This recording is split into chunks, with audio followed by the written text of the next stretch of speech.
One problem I've always had with Pokemon playthroughs, running out of HP just isn't interesting. Now don't get me wrong, I think it works great for new players, but man, I want KOs to feel thrilling. Now you might be thinking, has this guy ever heard of a Nuzlocke? And yeah, look, I hear you, those runs definitely make deaths meaningful, but it kinda goes to the other extreme, where suddenly I'm losing my favorite Pokemon forever. Sometimes I wanna have my cake and eat it too. What if there was a run that made death a central part of the game? Well, me and Pink Emu have made a challenge all about sending Pokemon to their graves and raising them back from the dead. Keep watching if you want to see how it works. Welcome to Beyond the Grave, a co-op challenge where your Pokemon get sent to their graves, come back as ghosts, and haunt you with curses. Sends a chill down my spine just thinking about it. In our playthrough, we even found random trainers creating really big problems and opportunities. Oh, that's a physical move? Alright, well, guess I'm dead. Dude, and it's my best Pokemon! I should have thought about that. I'm getting ahead of myself. Let me explain the basics. In this custom co-op challenge, you each have a party size of 3 and 2 groups of Pokemon, the living and the undead. The living must all be normal type, and the undead must all be ghost type. Now your whole party starts off as living, but when one of them gets KO'd, they get sacrificed to become an undead. And when an undead gets KO'd, you draw from the dreaded curse list. Don't worry, they're not so bad, mostly. Now if an undead gets a KO, one of you has to sacrifice another living Pokemon to become another undead.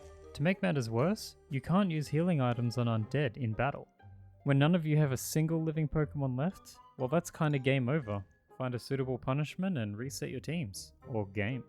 So when one of your living Pokemon faints, it's really not that big of a deal. But a couple mistakes later and suddenly you're desperate to get some back. Ooh, Whoa! the crit and the sandstorm's gonna kill me unless this No! also crits. Oh my god! Oh, that's why I was being conservative with my heals, damn it. Whoa! No way. No! Thankfully, there are ways to revive your living Pokemon. If you both beat the same trainer, you get to bring back one from the dead.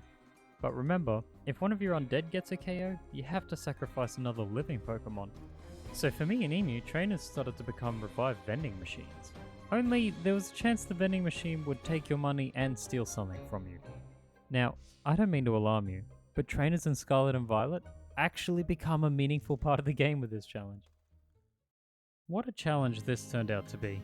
I couldn't believe how exciting and meaningful so many battles were in a challenge without permadeath. You're always solving problems and making tough calls like, who can afford to lose a living Pokemon right now, and how do I ensure that only living Pokemon get KOs against this trainer? Now how difficult and involved this challenge should be is really up to you.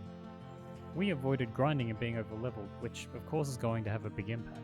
And instead of just playing through the game normally, we were setting random objectives, like take down a Titan. One of you has to finish it with the living, the other has to finish it with an undead. We were also using random rule modifiers that we call spices.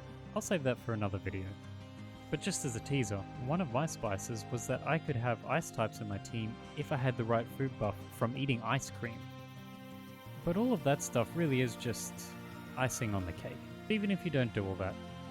If you just take the base rules and apply them midway through your playthrough, I promise you'll have a co-op experience unlike anything you've played before. We had so many unforgettable moments in our playthrough. Oh wait, I just remembered that one part.